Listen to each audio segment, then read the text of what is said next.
wabarakatuh. Assalamualaikum warahmatullahi wabarakatuh. Waalaikumsalam warahmatullahi wabarakatuh. Alhamdulillahilladzi 'allama bil qalam, 'allama al-insana ma lam ya'lam. Asyhadu an la ilaha illallah wahdahu la syarika lah wa asyhadu anna Muhammadan abduhu wa rasuluh. Allahumma shalli wa sallim ala sayyidina Muhammad wa ala alihi wa sahbihi ajma'in. Amma ba'd.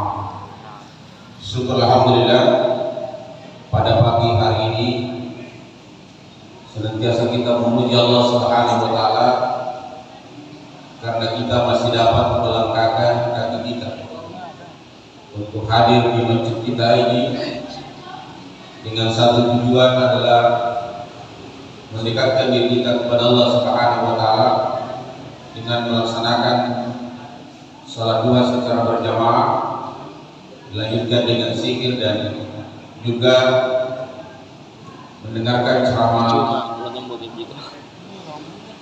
Ada 3 yang kita dapatkan. Pertama, setelah melaksanakan salat duha,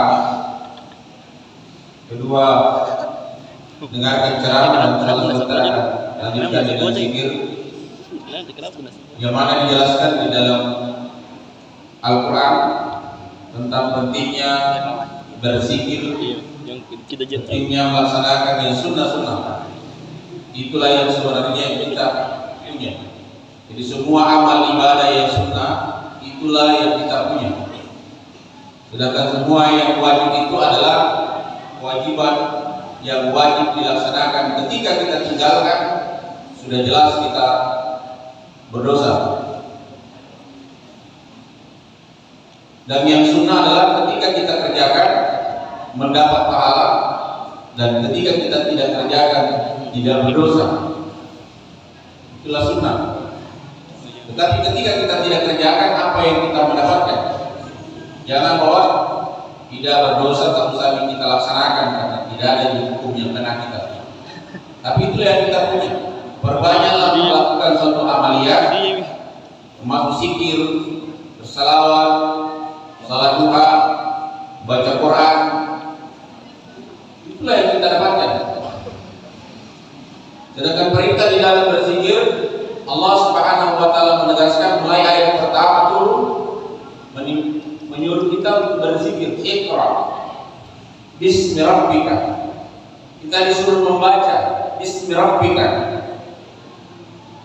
Jadi berzikir, jadi membaca. Apa itu membaca ayat-ayat Allah, membaca Asmaul Husna, membaca salawat, itulah dizikrillah.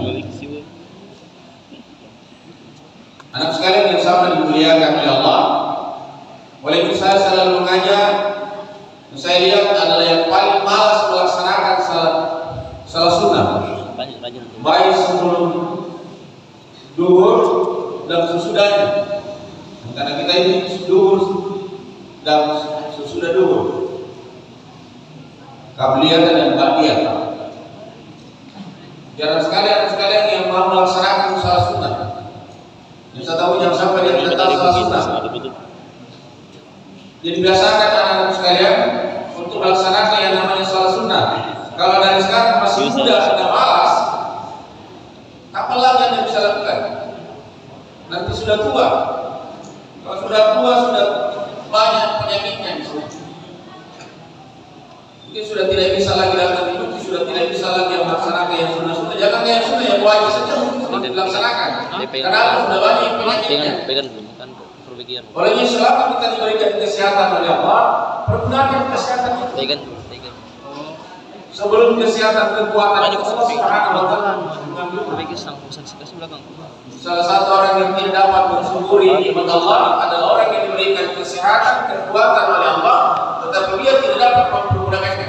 Sehingga diancam oleh Allah Subhanahu wa taala di dalam Al-Qur'an, la in zakartum la'azidannakum wa la in kafartum inna 'adzabillahi shadid. Kalau kamu bersyukur atas nikmat yang diberikan kepadamu, saya tambah nikmat itu. Apa nikmat itu? Nikmat kesehatan, harta, ilmu, semua yang dititipkan oleh Allah Subhanahu wa taala. Kalau kita syukuri, Allah akan tambahkan. Kita diberikan harta, kita syukuri, mempergunakan jalan yang diridhoi Allah, akan tampak. Begitu juga ilmu. Ketika kita diberikan ilmu dan kita syukur, kita amalkan, maka Allah akan tambah ilmu itu, bukan tambah berkurang. Anak-anak sekalian yang diberikan ilmu, tiap selesai salat zuhur diminta untuk membawakan kultum. Anda harus bersiap diri. Ada yang disuruh pimpin zikir, selalu siap. Ada di azan. Inilah yang dimanfaatkan dengan ilmu yang kita dapatkan. Itulah yang dimaksud adalah amal jariah sekali ketika kita amalkan. Jadi apa potensi yang kita miliki, kita amalkan, kita manfaatkan untuk meraih ridhonya Allah Subhanahu wa Ta'ala.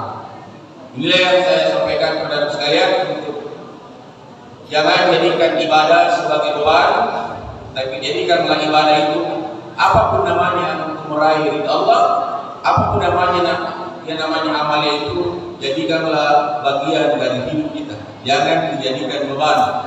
Salat Tuhan dijadikan beban, zikir dijadikan beban, membaca Quran dijadikan beban, apalagi yang wajib, maka orang itu tidak lama dia mati. Kenapa? Terlalu berat bebannya. Tapi kalau kita tidak dijadikan beban, bagian dari hidup kita, maka itu orang yang diberikan orang yang diberikan kesehatan, kekuatan, yang diberikan oleh Allah, selalu diberi panjang umurnya. Kenapa?